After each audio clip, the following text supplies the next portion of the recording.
Good evening and welcome to the Primetime News on MITV. I am Jumoke Michaels. The House of Representatives Committee on Finance has explained why the federal government must not accept laxity on the part of any agency or representative acting on its behalf in signing deals that affect the country.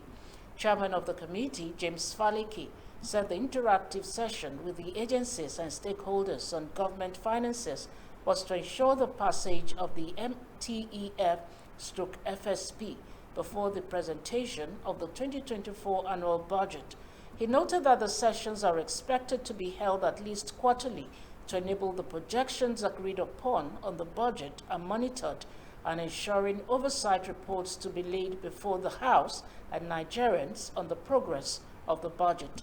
The committee chairman emphasized that revenue is crucial on the outcomes of the national budget. The Accountant General of the Federation, Oluwatoyin Made, who was present at the session, said the federal government was doing everything possible to block revenue leakages and shore up the revenue of the government to meet its needs.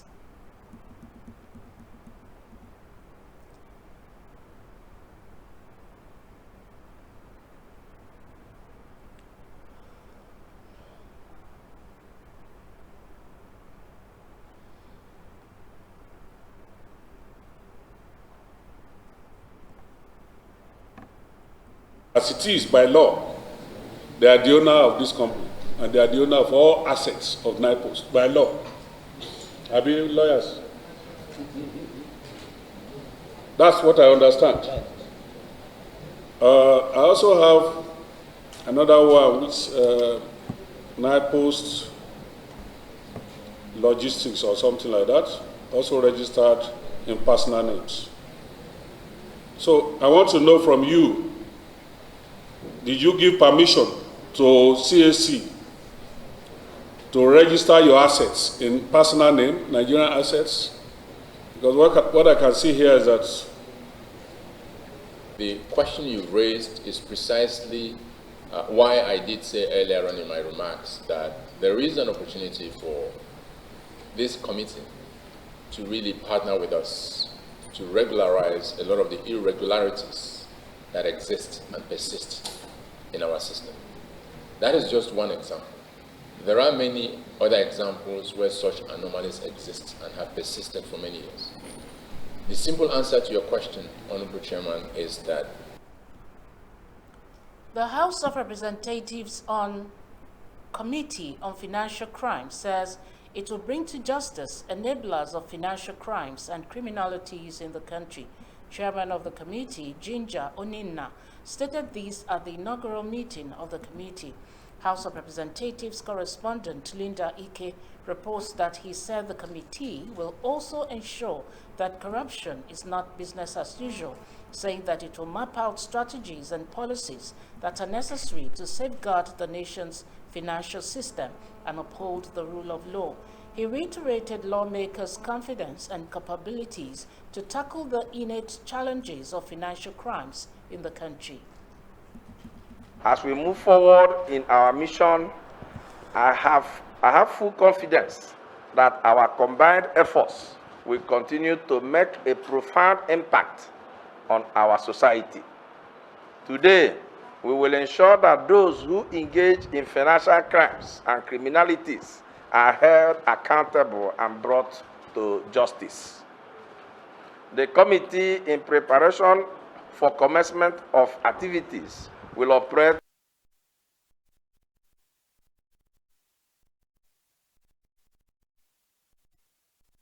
its readiness to partner with Rural Electrification Agency to ensure uninterrupted power supply in universities and other tertiary institutions in the country.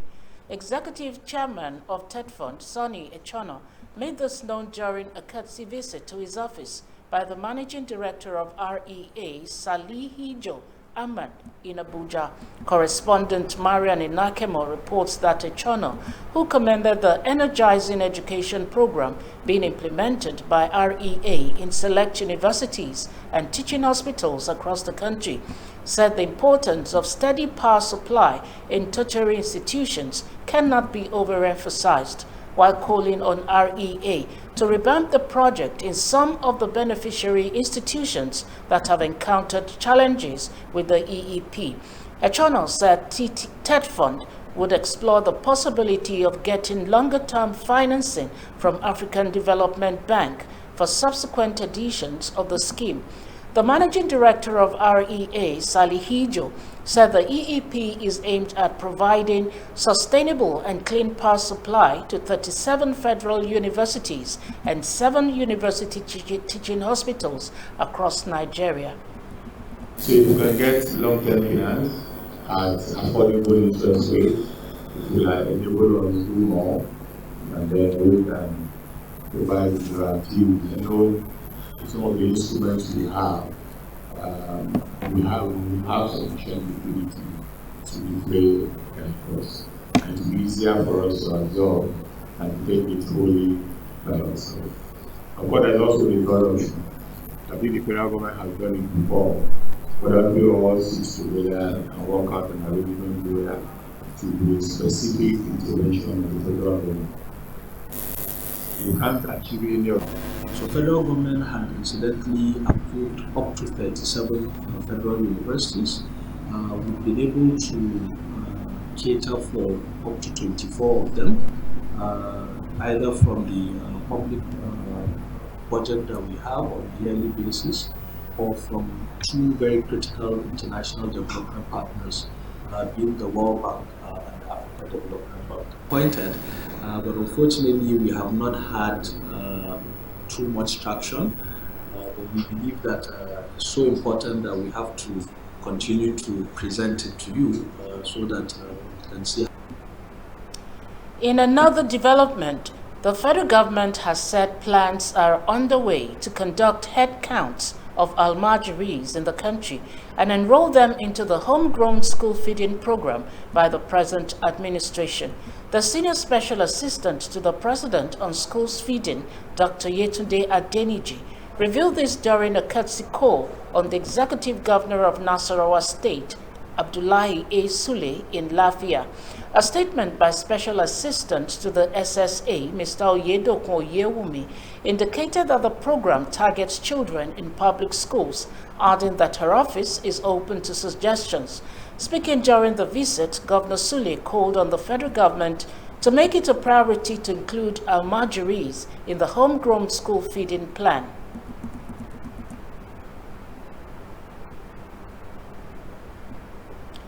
Here in Lagos, the federal government has again frowned at continued construction of illegal structures at Festac Phase 2 in Lagos by encroachers who ignorantly built illegally on government land so as to reduce their losses.